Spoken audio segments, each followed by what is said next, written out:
The fact that most people get most of their video and things on the internet, that has actually reduced, but we have got a classic collection of DVDs and films at Leicester Central Library that goes back to even to sort of the old black and white films. So if people are interested in those old movies, you can ask at the library and they'll tell you what's on the catalogue, and yes, you can hire those out. Yeah, and you know, lots of people look at libraries and think, oh, I don't know what's going on inside there. They can't actually read. Some people can't read and don't want to go walk into the library. But there's lots of support if they want to use a computer, if they need something printing off. All of those facilities are there, aren't they? So yeah, in every one of our libraries, and there are 16 libraries in Leicester City, there are free services that anybody can be part of. You can join the library from birth, and you can be a library member right the way from the cradle to the grave, let's say. And if you want to use a computer, which is the thing you've just asked about, there are public computers in there that you can use for free with your library card. Some people are really scared about, you know, what do we do when we go in? They don't know how to use a computer. They might have to send an email, might have to photocopy something, or actually print something off. Can they do that at the library? Will somebody help them? So you can get some help, yes. There'll be people that can point you in the right direction. If it's just a simple task that you just want to do as a one-off, or you're looking for particular information on a website, for example, signing your child up to the school of your choice, our library staff will be able to point you in the right direction to that website and show you, you know, how to fill the form in. We can't tell you what to put in the form because that's your information, but what we can do is show you where the form is, how to click the mouse, and how to type that information in. We can show you how to send an email or set up an email account. But if you want to learn a little bit more, there's also a free course that you can do in libraries to get you started, which is a course called Learn My Way. It's an online course full of modules. It's not a classroom. You can go, you can sign up, and you can then take part in that and learn the basics of computers in your own time. People just generally who don't have access to the internet at home, because it is quite expensive to have Wi-Fi and access nowadays. Would you encourage them to go and use the libraries to, you know, maybe do their homework or do some other things? Because people are struggling out there with, you know, the cost of living crisis in particular. Absolutely. So all of the libraries have got a free Wi-Fi. So as well as public computers that are connected to the internet that you can use, you could go in with your own laptop, your own iPad, or your phone, and you can connect to the Wi-Fi. And just last year, in fact, as part of an Arts Council funded project, we installed study zones in all of our libraries, which are desks designated for people to go and sit at with their own equipment and sit and work. You can plug into the power there to keep your battery life going, or charge your phone. You can connect to the Wi-Fi, and then you can make use of that while and you're all there. These services are totally free. Almost everything in libraries is completely free, yes. The Wi-Fi is free. So the library membership is completely free. It will never cost you anything.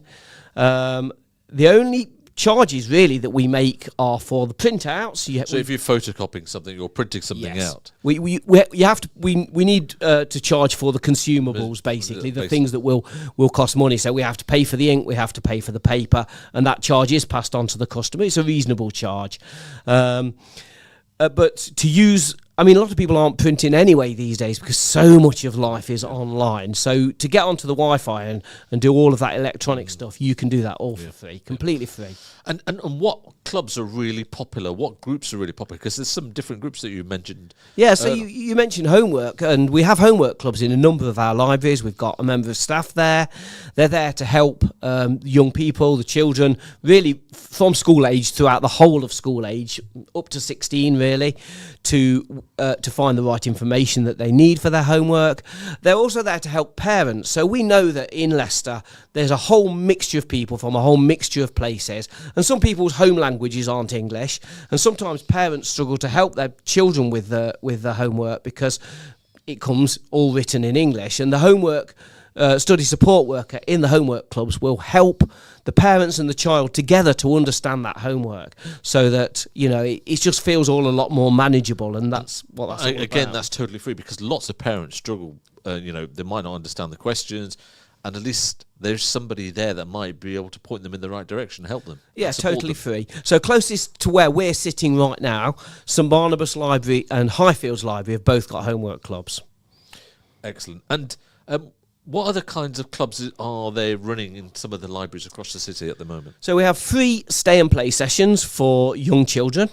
And the young children, so that's preschool children. We call them toddler times. Toddlers, little kids. What age group is that? Is that from? It's preschool, so 5 and under. 5 and under. Okay. In the holidays, where people have got older children, they take them along as well to the library. And so those you mentioned during school holidays. Is there any sort of school holiday type clubs running in the libraries as well? So activities. We always have activities across the whole city during nearly all school holidays. Let's just be clear, because I want to make sure the listeners hear that clearly. So during school holidays, there's activities in every single library across the city for children who are out of school during the holidays. We aim to have activities in every single library during the school holidays. It won't be every day of the week, so the easiest way to find out about what we're doing, if you are using online services, to look on leicester.gov.uk/libraries, and you can find what's on, and that'll give you a listing of all of those kind of activities. There'll be craft activities. We've got some children's book clubs been set up recently in the city. So there'll be some fun stuff as well. There'll be fun. Well, I'm not calling reading boring, but I'm just saying there is some real nice fun stuff for them to get involved in. Hopefully, everything we do is fun stuff. So we're not school. We're there to help to support school in some ways, but we're not school. You can come to the library, be yourself, find the thing that you love to do. The fun stuff. And all this service is provided by the Leicester City Council. It's all free of charge. Absolutely. And people need to actually, I urge all listeners to actually go along and take part and be part of the library setup and actually go along and enjoy the services. Yeah, absolutely. I mean, we're here for you, but we also need you, and we also need to know from you what it is you want from your library services. So, go through the door. And if you're a little bit unsure about if a library's for you, find a friend to go through the door with. But one of the things I can promise you is you will be made welcome. These services, if you live in Leicester City, you pay for these services with your council tax. So these services belong to you. They are your services. And if you go into a library and think, well, maybe there should be something else here, we're interested to hear your ideas and have conversations with you about that. And lots of people use libraries to set up sort of partnership groups or stakeholder groups, independent groups. So we've got clubs where people meet to do crafts, knit and natter. They knit and they... Well, natter, the clue's in the name. We have coffee mornings. Through the winter, we always have warm welcomes, which means you can go and get a free cup of tea, free cup of coffee, sit and read a newspaper, sit and talk to your friend. So, we try to keep quite a range of things available. And we're always looking for new ideas and new ways to serve the people of Leicester, which is you all. Yeah, no, exactly. And when people come along and they use the facilities, and do you have feedback? Do you get positive feedback from people using the homework clubs and some of the other facilities that you provide in the city? I mean, we get loads of positive feedback, and occasionally we'll do surveys or you may be aware that sort of not so very long ago we did a proper formal consultation with the people of Leicester about the future of our library services, and we were so pleased to see how much the people of Leicester value our library services, how much they love those library services and they want them to be there. And we got a lot of really, really positive feedback, but we also got a lot of really, really good ideas from Leicester people about what we could improve and what we could do better, and we're always looking for ways to do that. You mentioned newspapers, and I know I'm one of those people who loves a printed newspaper. Yeah, absolutely. There's a generation of us that probably love the actual print newspapers. So the libraries actually have most of those print newspapers, and people are able to go in and just read a newspaper, talk to a few friends, and go home. We still have a selection of print newspapers in our libraries. They're not all English language papers either. There are papers in other languages. And I know on this point that the council is looking at maybe including some other languages in some of those libraries where it might be useful to offer them, so that they can encourage more people to come along to the libraries. It's something the council is looking at in the future. I mean, I'm really glad to hear about that, because actually that's news to me. I think that's possibly happening above my level at this point in time. But I mean, what we know is that we do have groups of people who come and sit round the table in our library, and there's a particular library where this happens on a daily basis. A group of gentlemen, they come and sit with the newspapers, and they sit round for about 2 hours in the afternoon, and they discuss. Well, they put the world to rights. Put the world to rights. That's the perfect phrase. That's what I was looking for. Yes. And we all try and do that occasionally, I'm sure. Absolutely. But actually, you know, the point is, and I think it's really important that people have the ability to go somewhere, do something different, because there's lots of issues with social isolation for both elderly people in particular, for them to be able actually to leave their home, go and talk to other people, interact with other people, do something different rather than their normal routine, and actually try and get this into a routine where they go to the library, read a newspaper, and actually mentally and physically stay active as well. Absolutely. So, I mean, you know, and you can go, and you don't have to sit in a library in silence anymore. We'll say that. You can go along with a friend and have a chat, or you can go and meet a friend there and have a chat, or perhaps you've gone on your own, and while you're there, you make a friend and have a chat. So there's lots of options for socialisation and for that time and space. And I mean, there's, you know, as well as newspapers, of course, there's books on all sorts of subjects. We do we have books in multiple languages. I think one of the things I would like to mention is this year's been named a National Year of Reading. The Department for Education have partnershiped with a big national charity called the National Literacy Trust, and they've started a campaign called Go All In. And Go All In means go all in for reading, and bring reading into your life in whatever you love. Whether you love football, whether you love cooking, whether it's family life, whether you want to read health books, or whether you want to read online, whether you want to listen to audiobooks, and whatever language you read in. There's no right or wrong. There's no hierarchy.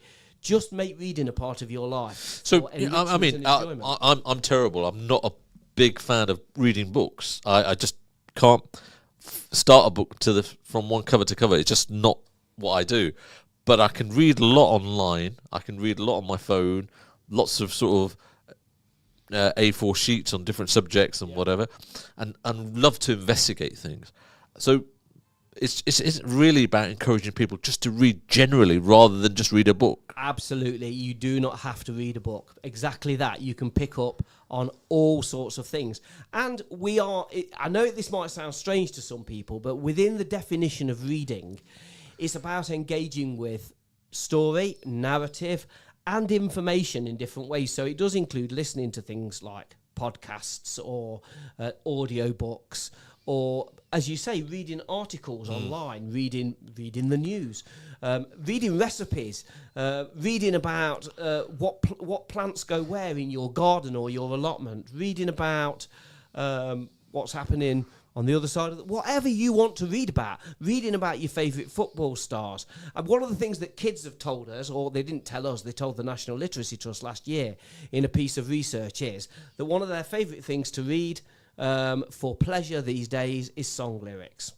I didn't know that, but that's come out in the National Literacy Trust. That might not be for you, but there's just so many different things to read. And what we're trying to say this year with the National Year of Reading, with the Go All In campaign, is bring reading into your life in whatever you love, in whatever way you love. You do not. So have if you love football, look at football books, or online, look into football. If you love, maybe it might be cars. Do the same with cars, effectively, and learn as much as you possibly can. Yeah, and absolutely. If you're a bit geeky like me, and interestingly, I've just while we were sitting in the waiting room waiting to come online, I've had a fantastic philosophical conversation with one of your radio station staff. Brilliant, really, enjoyable conversation that's come from, and that conversation grew out of things that he's read and things that I've read. It was excellent. And also, I'm going to mention this, you're a storyteller. I am a storyteller, an oral storyteller. Oral storyteller. Yeah. That doesn't mean what we think it means. It means actually you tell stories to young children and people, and actually can instead of having, you don't just read it from a book, do you? No, I mean, when you say it doesn't mean what you think it means, I wonder what you think it means. Maybe Pinocchio lying. Maybe it means, yeah, exactly. It means I'm a right old liar. No, what it really means for me, I mean, I do storytelling in libraries with picture books. That's about sharing books and sharing books and pictures with children. So I'll sit with a picture book and I'll talk to a bunch of very young children, but I'm also very interested in oral storytelling traditions. And let me say that there is no culture in this world, there is no language in this world in which people do not tell stories, oral stories. And so I'm interested in the whole global offer of storytelling. And I actually run a storytelling club, Leicestershire Guild of Storytelling. We have a meeting at Leicester Central Library once a month, which is just open mic, first Tuesday of every month. And anyone can come to that. Now, the storytelling clubs all over the UK. Most of them are in pubs, but I didn't want to be in a pub. I wanted to be in a library, the most accessible space that anybody can walk into in the city and feel relaxed and feel like they're at home there, because everybody's got stories to tell. So that's a free club night on the first Tuesday of every month from 6:45. So the Tuesday coming, in fact, will be our next one. We also bring professional storytellers from all over the world to Leicester to perform at the Guildhall for us. We had a storyteller last night. We've got somebody else coming next month. They'll be telling Irish stories. Later in the year, we've got... So have you ever done any stories from India or Pakistan or Bangladesh? Some small amount of stories from India and Pakistan and Bangladesh, but I'd rather hear them from people who really are embedded in those cultures. I mean, you may have heard of... Have you heard of Nasruddin? Yes. He is a wise... Well, he's an interesting character. Sometimes he's called Mullah Nasruddin. He is a wise man. Sometimes he's a fool, but his foolishness has wisdom in it. So this is a Middle Eastern storytelling tradition. In Turkey, they say he belongs to us. In Syria, they say he belongs to us. There'll be arguments forever about which country he started from, but all across the Middle East, there are stories of this character, and I guess they spread as far as Pakistan and India as well. And his adventures and those. I mean, I love those stories, and I tell some of them, and I also tell stories from 1001 Nights, the Arabian Nights stories, because they are just an amazing set of stories. Most of you will have heard of some of those stories. You're listening to 87.7 FM. This is Radio Ramadan. Our telephone number here, if anybody's got any questions or wants to make any comments, is 0116 4822 086, or our WhatsApp number is 077 488 55055. And libraries, finally, I just wanted to say to you, you've got a real passion for libraries and storytelling. It's in your DNA almost. It's in my DNA, yes. I love books. I love reading. I love information. I like stories, so I like fiction. I like facts, so I like philosophy, and I like to read about culture and things from all around the world. Those things fascinate me. And I think that libraries are a place that we can all come together. And one of the things that I think is the most beautiful, in a city like Leicester, where there are people from literally all over the world, libraries belong to all of us, and they're a safe place we can all meet together, and everybody should feel at home and feel comfortable there. And I think with people like you in being involved in them, I think they will every single time. Thank you. I really appreciate that. Thank you very much. Thank you. And I think, and I'm also going to, I certainly go into some of the libraries, and generally the feedback I get from lots of residents is they love the library staff and the way they actually care about the people who are coming in and the way they get looked after. So it's a credit to the service and credit to your colleagues as well.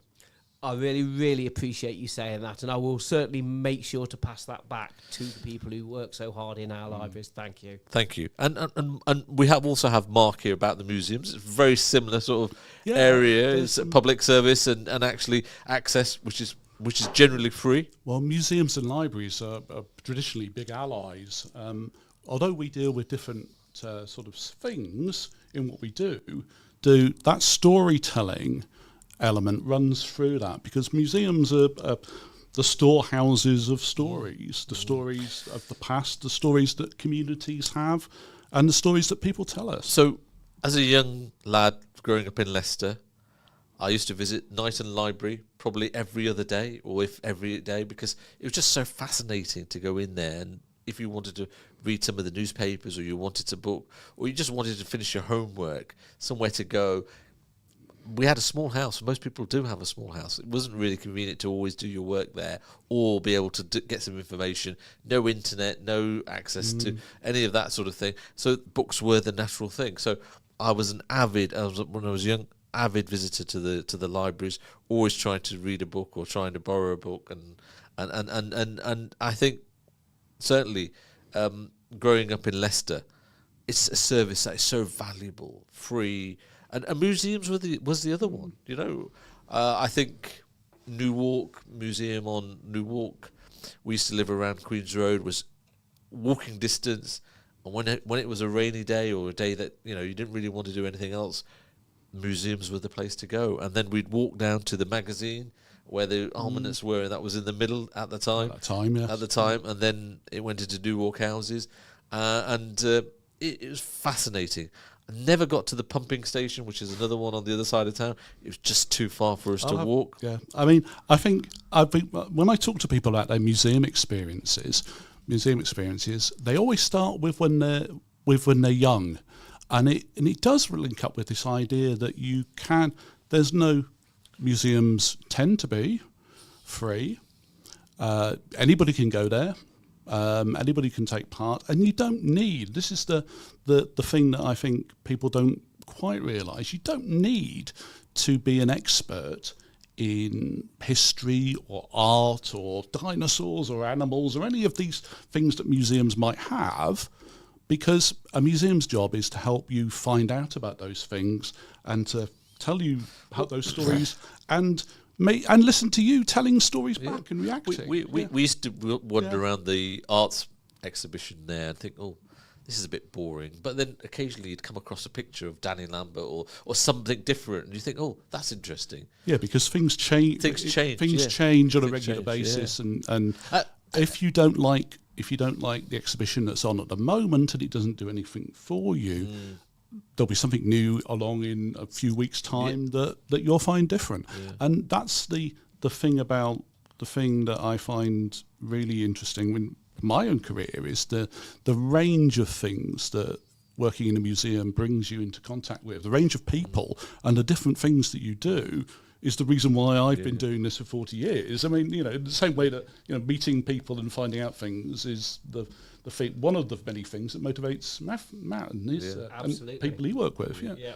It is all about people, though, isn't it, Mark? That museums. Is what you're saying.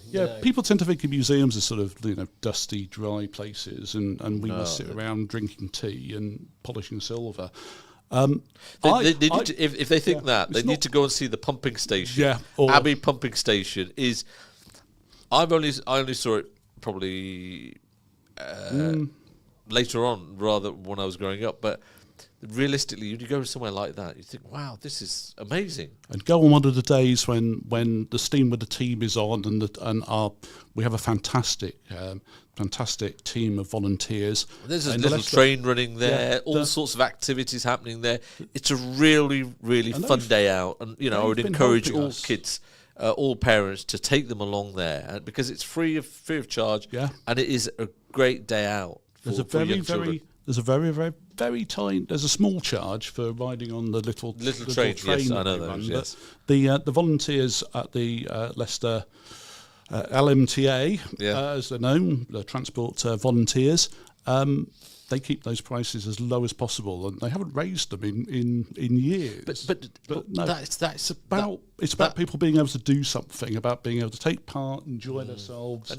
And the word you've used, volunteers, they do it free of charge. Yeah. They're running a service for the people of Leicester, out of their own time, and in some cases out of their own pocket, for the benefit of the community. How many? I've got a little challenge here. Let's test Zafar's knowledge here. How many museum volunteers, or should I say, museums and culture volunteers, do you think we have?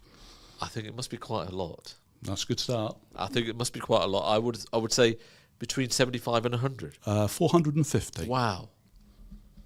And those people work in museums, they work in culture, They support my team on the ground with things like events, and when we take museums out into the community, they help with the theatres. They help at De Montfort Hall.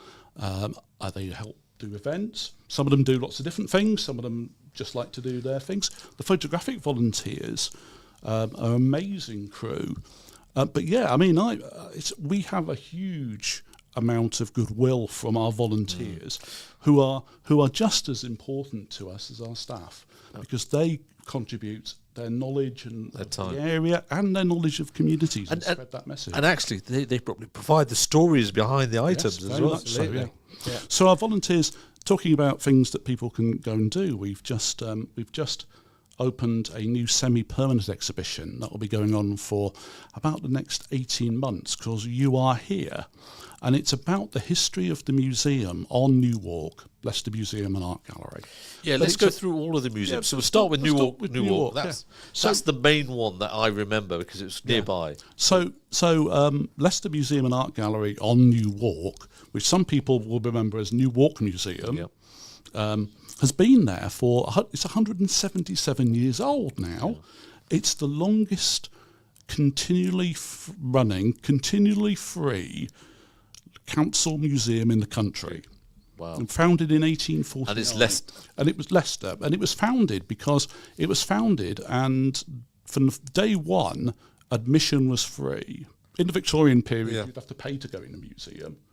Yeah, you'd have to pay to do all this stuff. No, it was founded as a free museum, and the idea was that anybody could come there to find out things. It was all about learning, and as obviously things are very different now. You imagine how life has changed in the last 10 years, but the museum has always evolved. So this new exhibition, You Are Here, is telling the story of the museum through those years and talking about the changes and how the museum has changed as communities change and as technology has changed and as history has changed.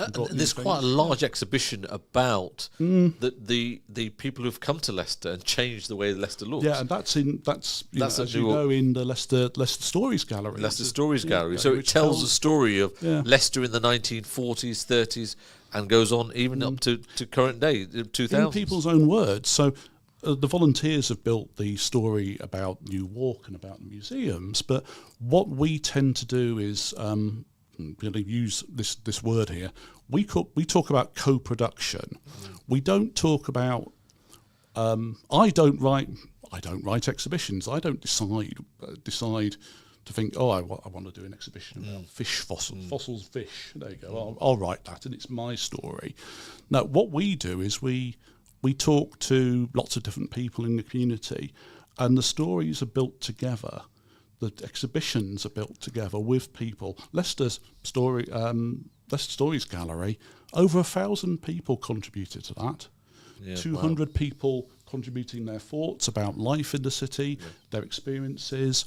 And there is an area in there where we have regularly changing exhibitions where local groups tell their own story for the first time. Oh, and we got a question here. Val Fisher asks, how to publish your writing? Well, I think that's one for Matt. But I'll answer the other one. How old does something have to be a relic? That was the bit that we were going to discuss, yeah. That's a good one, isn't it? Well, actually, age has nothing to do with whether something is important to a museum. And this is one of the things that we do. People sometimes think the museums are only interested in, the sparkly gold important stuff that rich people had in the past, or maybe something that they think is important, or it's got to be old. The classic thing is that sort of treasure that people find, metal detecting or whatever. Actually, everyday things that people are using right now are just as important to be preserved in a museum, because museums look after things for the future, so that people in the future can look back and tell stories about them and know the stories of things. So is it fair to say it's more about an item having a story to tell than the age of the item? Yeah. That's what makes it the importance of It's like a mobile phone that used to be the size of 2 bricks. Yeah. Now just imagine I can't imagine anybody doing that now, but that's what they originally started off with, didn't they? One of great example, in answer to the question there, one of the great examples is typewriters. Yes. The engagement team, our outreach team, when they do doorstep museums, which is going to shopping centres or to libraries or to community centres, will take items that are from the museum collection for the people can handle them and talk about them and find them. But one of the great ones that particularly young people love is a typewriter, imperial typewriters. The big building not far away from the studio, East Park Road. Older people will remember, Leicester as being one of the leading place for typewriters. I can imagine showing my son the typewriter and he's thinking, what is this? How does it work? What is it all about? And being able to try the typewriter and how to use them. And I'm old enough to, because that word doesn't really exist anymore, does it? Typewriter. I'm old enough to have been into what they used to call a typewriting pool, where there's about 20 people sitting. My auntie worked in a typewriting pool where there was about 20 people. They were all women in that place, and I think that was mostly the case. Typing away, typing things up as fast as they could. Actually, I mean, that segues beautifully into this question Val Fisher about how to publish your own writing.